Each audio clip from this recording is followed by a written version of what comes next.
लेकिन जब मरा तो कुछ भी हाथ में लेकर गया ऊपर, इसलिए धन दौलत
चलो दोनों हाथ उठा के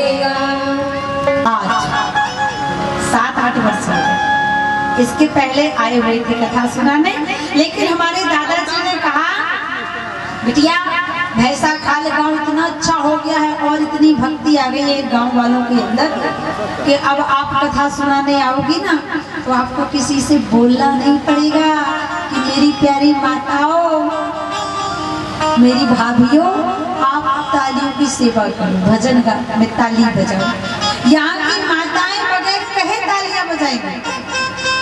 तो दादाजी ने जो चौबे जी ने कहा था बिल्कुल सही कहा था, माताओं ने तालियां तो बहुत जोर जोर से बजाई, लेकिन इन माताओं ने भगवान का नाम नहीं लिया।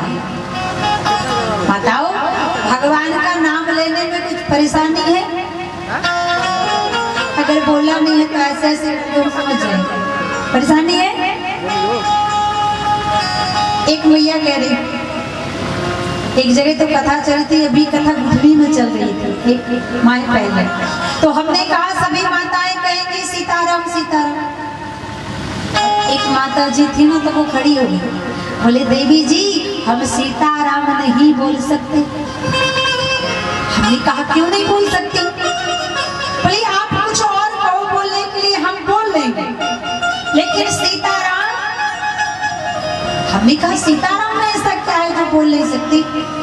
बोली देवी जी हम सीताराम नहीं बोलेंगे, क्यों? क्योंकि सीताराम तो हमारे उनका नाम है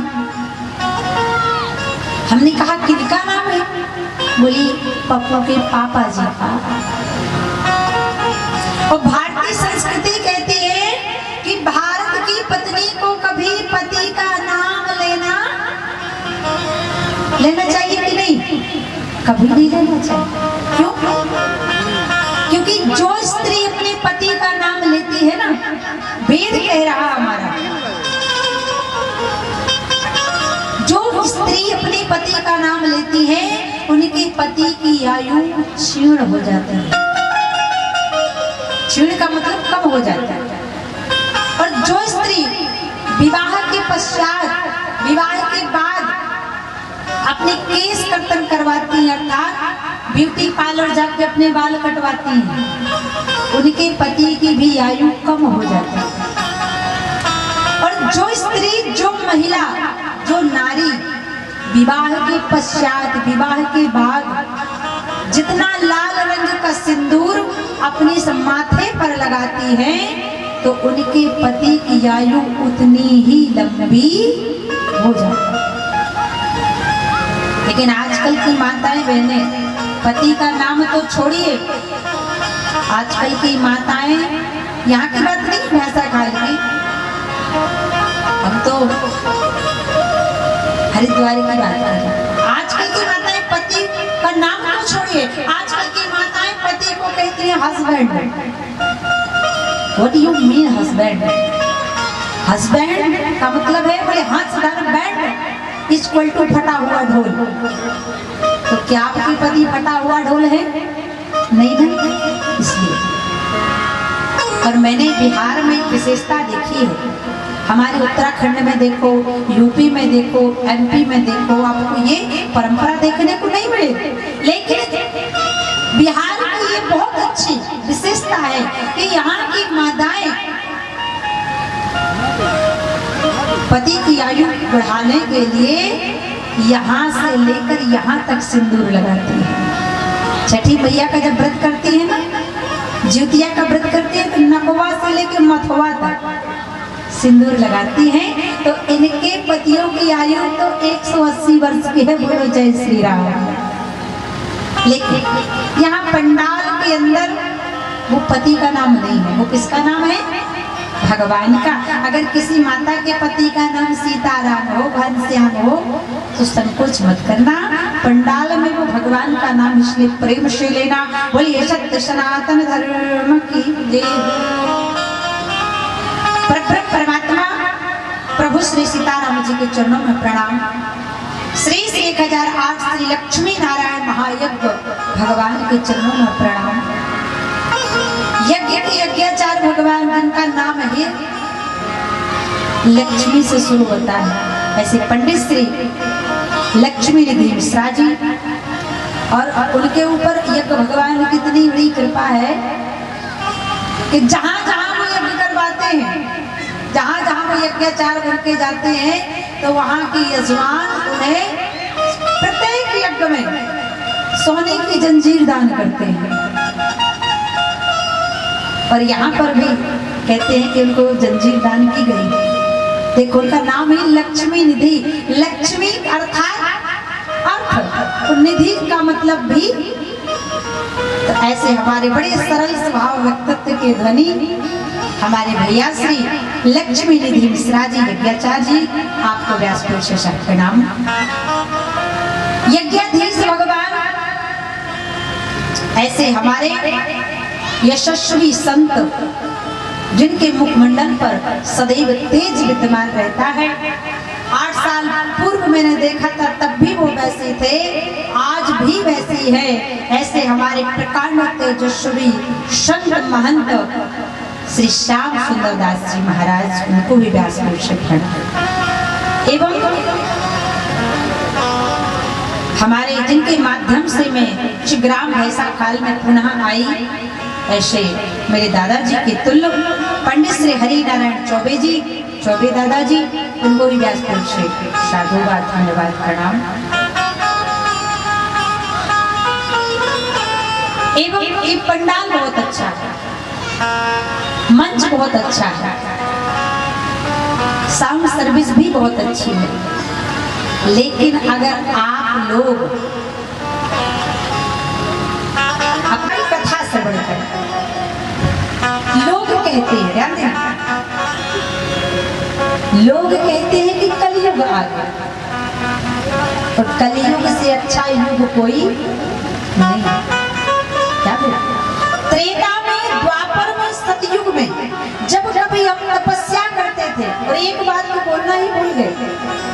देखो, हम अपने गांव के किसी विद्वान को बुलाते हैं, किसी अतिथि को बुलाते हैं, तो उसकी सेवा करना ही सबसे बड़ा धर्म बन जाता है। मान के साथ उन्होंने बहुत कम समय में बहुत सुंदर व्यवस्थाओं को प्रदान किया।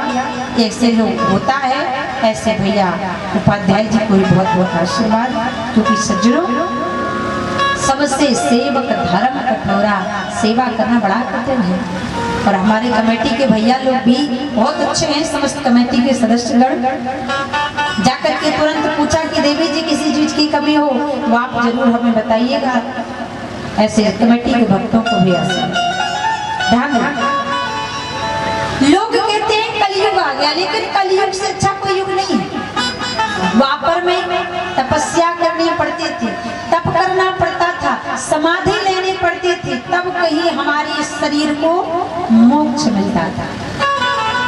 लेकिन कलयुग में कुछ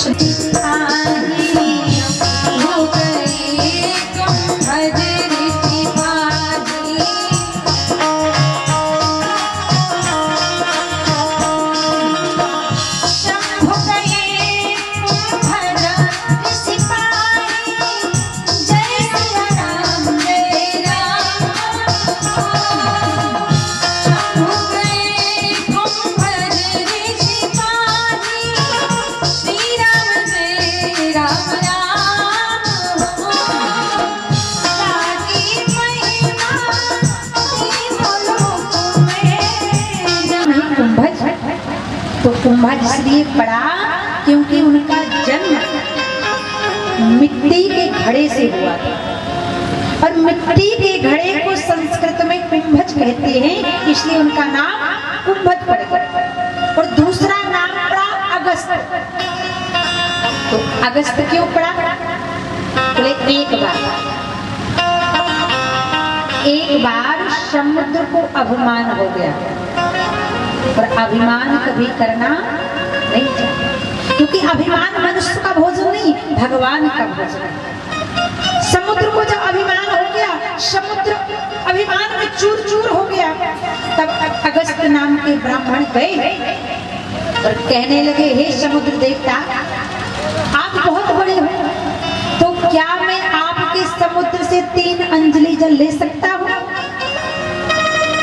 समुद्र अभिमान में बोला, महाराज मैं तो इतना बड़ा हूँ, 3 अंजलि जल में मेरा क्या उखाड़ लोगे, ले लो। जब अभिमान में कहा ना, तो अगस्त नाम के ब्राह्मण ने कुसा उठाया और जैसे ही बीच समुद्र में डाला, और उस कुसा में जितना जल आया उसको उठाया और हाथ पर डाला, बोल पड़े, ओम केशवाय नमः। अब केशवाय नमः कहकर जैसे ही जल पान किया, तो आधा समुद्र खाली पट पट पट। फिर दूसरी बार कुसा उठाया महाराज अगस्त ने, फिर समुद्र में डाला, गुरु गोविंदाय नमो नमः। और जैसे ही पिया तो सारा समुद्र सूख गया, रुष्ट हो गई। और समुद्र की बेटी कौन? पता है किसी को? समुद्र की बेटी कौन? चौबे दादाजी बोले, समुद्र की बेटी है माता लक्ष्मी। माता लक्ष्मी ने श्राप दे दिया ब्राह्मणों को, हे ब्राह्मणों, आपने हमारे पिता को खरा कर दिया। और एक ऐसे ब्राह्मण हुए जिन्होंने माता लक्ष्मी के पति की छाती पर लात मारी थी। वो ब्राह्मण कौन है? महाराज भृगु। तब यहाँ पर माता लक्ष्मी ने ब्राह्मणों को श्राप दे दिया। तो श्राप कौन सा दिया ब्राह्मणों को? माता लक्ष्मी बोली, बोले पिता हमारे खारी कर दिए, पति कुमारी लाट, तब ही से है सखी हम कहते ये ब्राह्मण मांगत खाए। हमारे सनातन धर्म में 4 वर्ण हैं, वैश्य, शूद्र, क्षत्रिय और ब्राह्मण। तो मांगता कौन है? आपने कभी देखा कि क्षत्रिय मांगता है? नहीं मांगता। शूद्र भी नहीं मांगता, वैश्य भी नहीं मांगता। मांगता कौन है? बोले ब्राह्मण बड़ा असत्ती, तो घर घर जाके मांगे दान। बोलो जय सिया राम।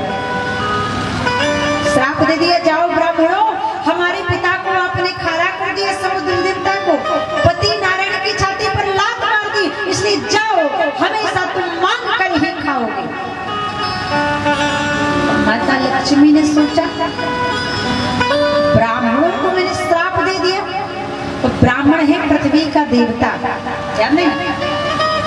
अगर आप भगवान को प्रसन्न करना चाहते हो तो पहला प्रसन्न करने का तरीका है लक्ष्मी नारायण यज्ञ में जाकर डालो स्वाहा, तो भगवान प्रसन्न हो जाएंगे। और दूसरा, अपने घर में एकादशी को किसी ब्राह्मण को भोजन करा दो और उसके बाद उसके हाथ पर 500 रुपए की दक्षिणा रख दो, तो वो ब्राह्मण कहेगा आहा, तो भी भगवान प्रसन्न हो जाए।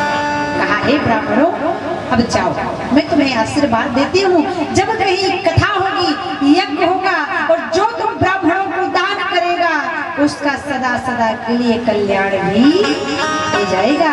बोले लक्ष्मी नारायण भगवान की। इसलिए इतना याद रखना, जो यज्ञ के ब्राह्मणों को, कथा के ब्राह्मणों को सोने की चेन देता है, कान के सोने के बाला देता है, अंगूठी देता है, इतना याद रखना, उसके लिए सोने की सीढ़ियां स्वर्ग तक भगवान इंतजाम कर देते हैं। आज भगवान शंकर कथा सुनेंगे, लेकिन ध्यान रखना, इतना खर्च करके पंडाल लगवाया जाता है, प्रचार किया जाता है, हरिद्वार से व्यासों को बुलाया जाता है, क्यों? कथा सुनाने के लिए। लेकिन कैसी कथा? बोले ये तो सबको पता है कि राम जी थे, रावण ने सीता माता का, उनकी पत्नी का हरण कर लिया, तो राम जी ने अपनी पत्नी को बचाने के लिए रावण को मारा। लेकिन असली कथा का तार्क क्या है? असली कथा का मतलब है कि जो संसार में श्रोता भगवान के भक्त भटक रहे हैं, उनको सही मार्ग पर लाना ही कथा का सार कहलाता है। भगवान कथा सुनने गए, लेकिन ध्यान रखना, हमें कथा सुनने तो आना है, लेकिन कैसे आना है? बोले जैसे भगवान शंकर जाते हैं। भगवान शंकर कथा सुनने गए तो अकेले गए कि किसी को लेकर गए? अकेले। किसे ले गए? कि संगे सती जग जननी भवानी संग।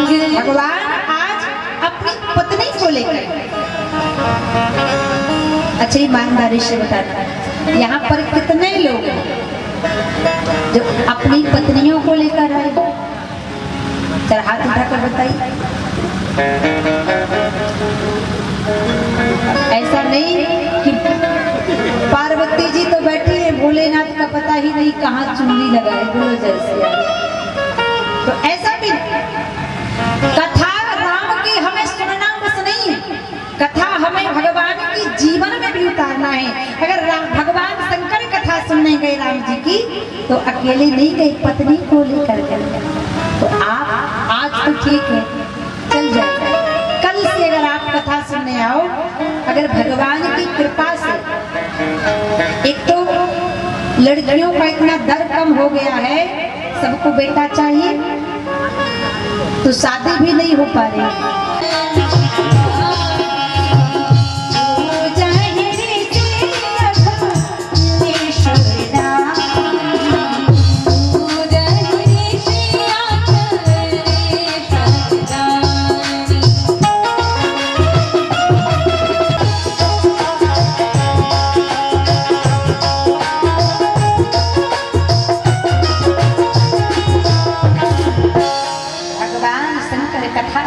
गए संग सती जग जननी भवानी पूजहि ऋषि अखिलेश्वर जान।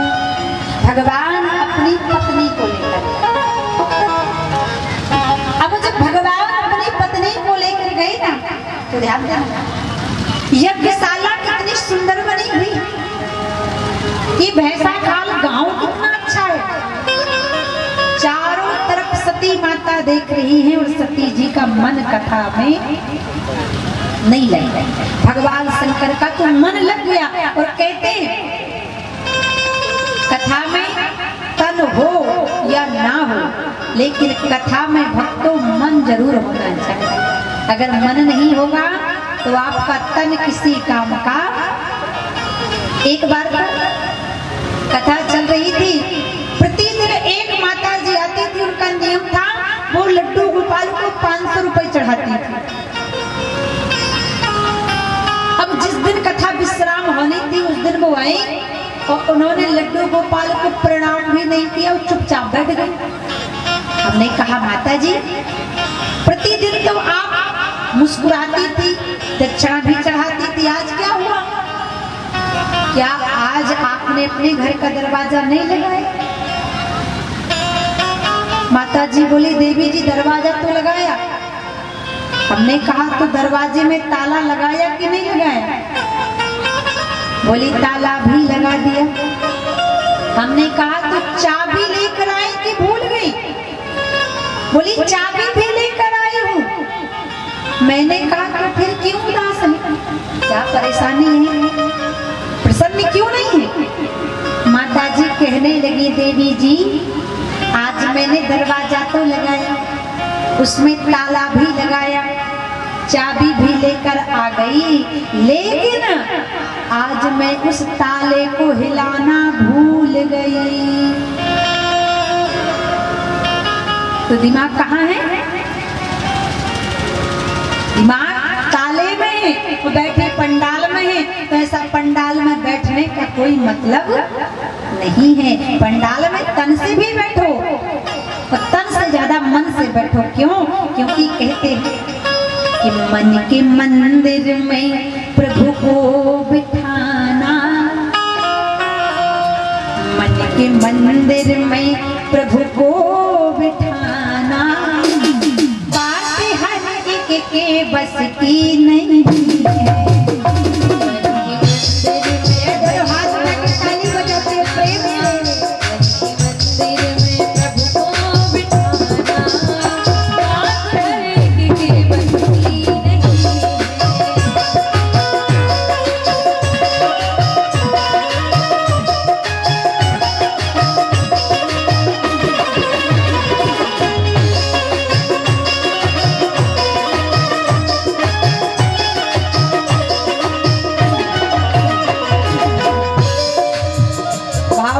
मीठी मीठी तालियों के साथ, क्योंकि भगवान जो भगवान का भजन करते हैं उनसे ज्यादा प्रसन्न हो जाते हैं, इसलिए प्रेम से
ये पक्का है कि शाम को उसका नशा उतर जाए। और एक ये महफिल है, अगर एक बार इस महफिल का नशा चढ़ गया तो आप जिंदगी भर चाहो तो उतर जाए तो उतरने वाला क्यों? अंतर क्या है? लोग पीते हैं पी पी के गिरते, हम पीते हैं गिरते नहीं हैं।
कृष्ण कन्हैया लाल की जय हो। आपके बड़े परम सौभाग्य है, प्रतिदिन राम लीला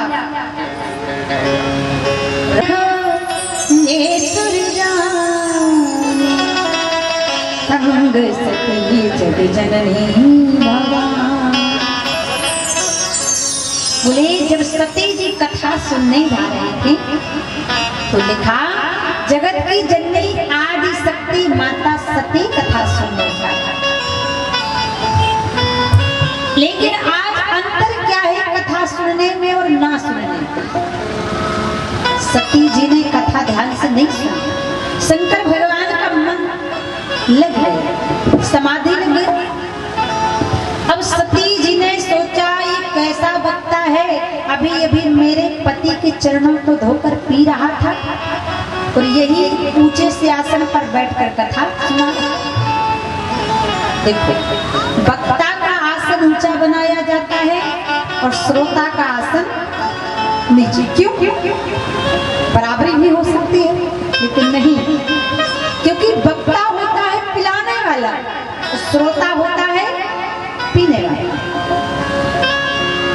और अगर श्रोता वक्ता की बराबरी पे आएगा तो उसे भक्ति रस की शक्ति का अनमोल सत्संग प्राप्त नहीं हो पाएगा। तो आज वक्ता बने कुंभज जैसे ऊंचे सिंहासन पर, भगवान शंकर नीचे बैठे और सती जी ने सोचा ये कैसा वक्ता है, अभी अभी हमारे पति के चरणों को धोकर पी रहे थे तो यही कथा सुना रहे। मैंने कथा तो अपने पति के मुख से सुन ली है, अब मैं इनके मुख से कथा सुनूंगी नहीं। कुंभज ऋषि राम कथा सुनाए नहीं, लेकिन राम कथा मुनि वर्ज बखानी और सुनी महेश परम सुख माना। भगवान शंकर को बड़ा आनंद आ रहा, लेकिन सती जी का मन कथा में नहीं लग रहा। कुछ समय बाद माता सती ने भगवान शंकर से कहा, बाबा कथा तो बहुत सुन ली, अब एक काम कीजिए, कथा नहीं सुना, अब आप कैलाश चलो। एक बार कहा, भगवान ने नहीं सुना। दूसरी बार कहा, भगवान शंकर ने नहीं सुना। अब तीसरी बार जब सती जी ने कहा, तीसरी बार माता सती बोली कि मुनीशन विदाया मांगो त्रिपुरारी, चलियो भवन संग दक्ष कुमारी, चलियो भवन संग दक्ष कुमारी। तीसरी बार जब कहा तो भगवान को सती जी की बात सुननी पड़ी। क्यों? क्योंकि संसार में 3 हट बड़ी खराब होती है। कौन कौन सी? एक बाल हट, दूसरी राजहट और तीसरी प्रिया हट। ये माताएं बहनें मन में अगर बोल दें कि आज हमें 9 लाख का हार चाहिए, इसका मतलब चाहिए। अब तीसरी हट माता सती ने कहा आप विदा मांगिए, और सती जी को विदा मांगने के लिए जब भगवान शंकर ने देखा कि ये जबरदस्ती करेंगे, तो आज भगवान शंकर को विदा मांगी। और एक मैया ने 1 से 1 रुपए का दान दिया है। ये मैया के बाल बच्चों की खूब लंबी आयु हो, खूब सुखी रहें और बेटा बेटी कलेक्टर बन जाएं। बोलो रामचंद्र मानस भगवान की। तीसरी बार जब कहा तो भगवान शंकर को विदा मांगनी पड़ी, लेकिन भगवान शंकर ने सोचा कि मैं यहाँ पर कथा सुनने के लिए आया, लेकिन मेरी पत्नी ने मुझे कथा कम से कम ऐसी कृपा करो कि एक बार आपका मुझे दर्शन मिल जाए। भगवान शंकर के हृदय में भाव आया कि मुझे राम जी का दर्शन ही हो। तब कहते हमें दर्शन करना किस चीज का चाहिए? बोले नजर से उस नजर को मत देखो जो नजर आपको नजरअंदाज करती हो, नजर से उस नजर को देखो जो हजारों की भीड़ में आपका इंतजार करती है। ऐसे भगवान की नजर का इंतजार भगवान शंकर सोच रहे हैं।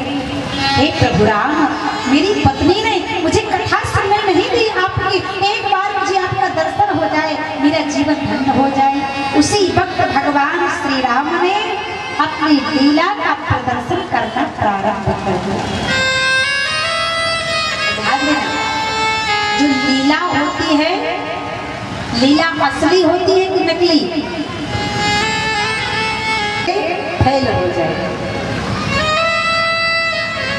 ध्यान देना, आज भगवान शंकर ने देखा कि मुझे दर्शन हो जाए, उसी वक्त भगवान राम ने अपनी लीला का प्रदर्शन करना प्रारंभ कर दिया। प्रभु श्री राम वन में भटकने लगे, लताओं से, पत्तों से, भंवरों के समूहों से पूछने लगे। और पूछा क्या? हे खग मृग हे मधुकर श्रेणी, हे खग मृग हे मधुकर श्रेणी, तुम देखी ऐसी शाम गले।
देखिए यहाँ तो कथा चल रही है और पीछे के कुछ भक्तों ने क्या किया कि अपने हाथ में कमला पसंद लिया और भगवान की कथा में कभी कमला पसंद खाना, कथा तो छोड़ो, कमला पसंद तो कभी नहीं खाना चाहिए। हमारे द्वार नहीं रहा तुलसी दोनों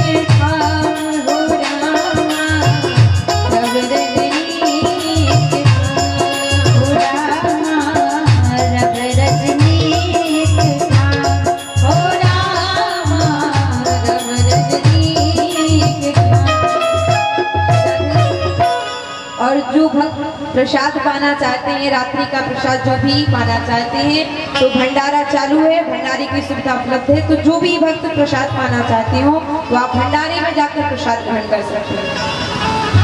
बोलिए नारायण भगवान। क्या हम लोग कितने चतुर हैं। चाय में अगर मक्खी गिर जाती है तो हम मक्खी को फेंकते हैं कि चाय को? बोलो जरा। चाय। और अगर घी में मक्खी गिर जाए तो मक्खी को फेंक देते। एक बार एक गांव में एक महाकंजूस सेठ रहता था। अब उसके गांव में यज्ञ हुआ तो उसने सोचा कि यज्ञ हो रहा है तो मुझे कुछ ना कुछ दान करना पड़ेगा। इसलिए उसने क्या किया कि अपनी पत्नी का हाथ पकड़ा और काशी चला गया स्नान करने गंगा जी, कि लोगों को लगे कि गंगा जी गया है, दान करना न। अब पत्नी को लेकर जब काशी की गंगा दर्शन करने गया, स्नान करने गया, तो इतना कंजूस था। काशी जब पहुंचा तो काशी में कितने घाट होते हैं? काशी बनारस कितने लोग गए? बहुत सुंदर। तो काशी में कितने घाट होते हैं? 80। और प्रत्येक घाट में एक एक पंडा बैठा होता है। हरिश्चंद्र घाट हो, मणिकर्णिका घाट हो, कोई भी घाट हो, तो प्रत्येक घाट में एक पंडा बैठा है। क्योंकि जब हम तीर्थ क्षेत्र की गंगा में स्नान करते हैं और जब तक किसी पंडा पुजारी को दान नहीं करते तब तक गंगा स्नान का पुण्य प्राप्त होता। इसी प्रकार हम जब किसी कथा व्यास से कथा सुनते हैं, अगर कथा में दान नहीं करते तो उस कथा का भी पुण्य मिलता नहीं।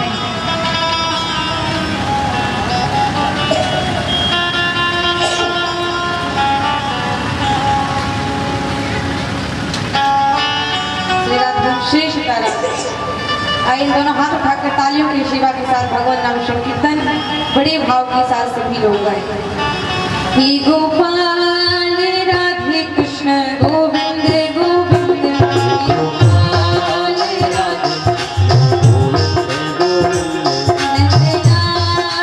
राधे कृष्ण गोविंद गोविंद।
बोलिए यज्ञनारायण भगवान की।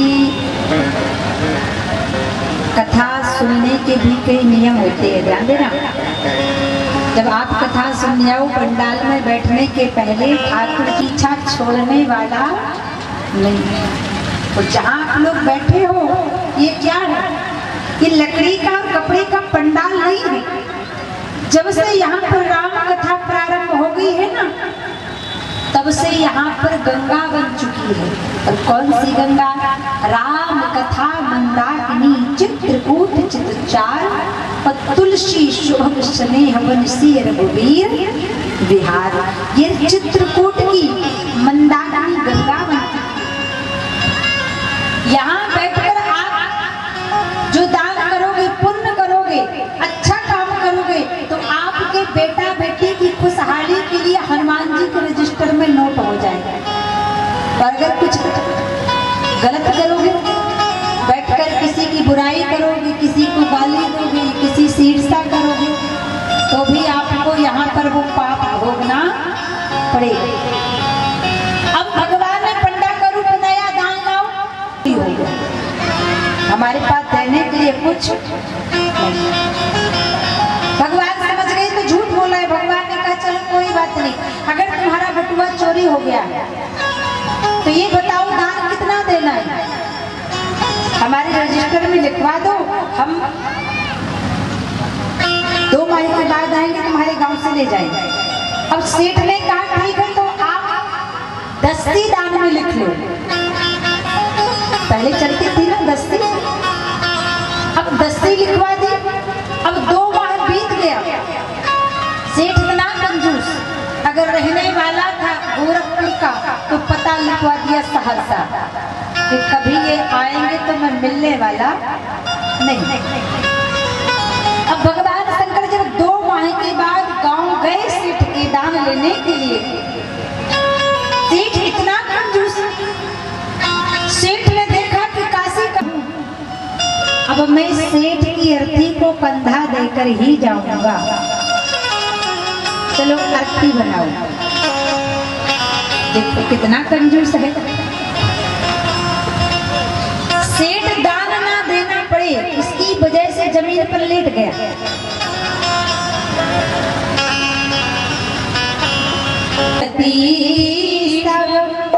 नारी सुभाऊ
भगवान ने कहा है देवी सती,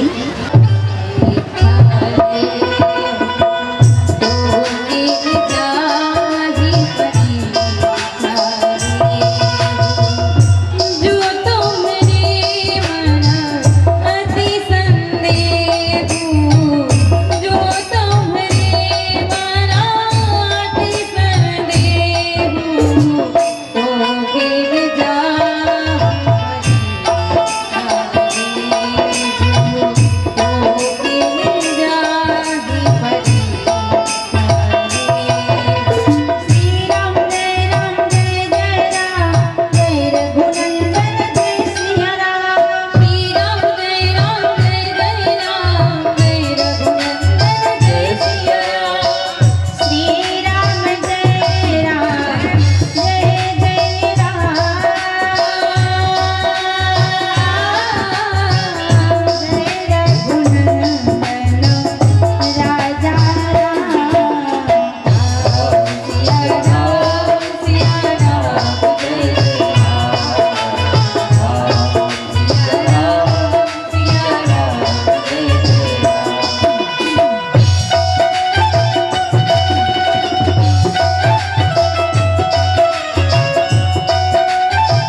जाना रे हरि का नाम थोड़ा थोड़ा, लेते जाना रे प्रभु का नाम थोड़ा थोड़ा, लेते जाना रे हरि का नाम थोड़ा थोड़ा। हाथ उठा के भाव के साथ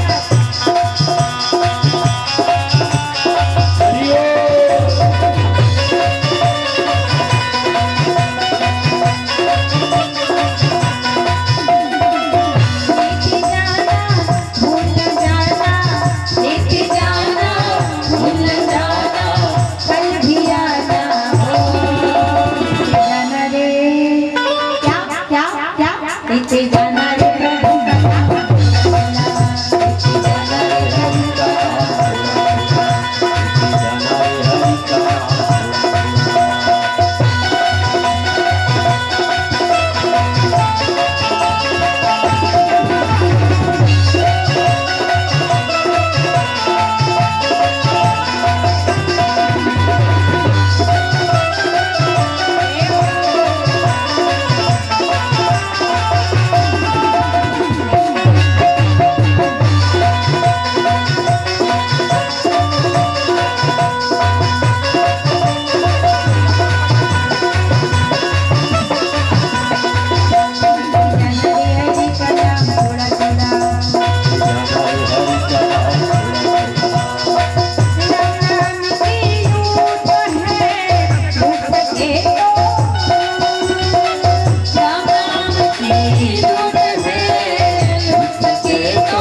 लेते जाना रे हरि का नाम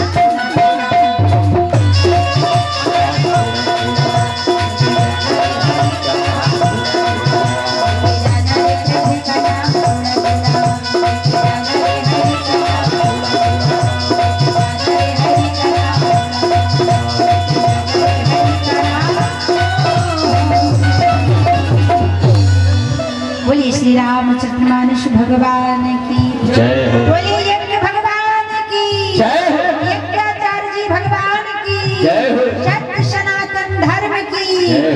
भैंसा खाल धाम की जय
श्री राम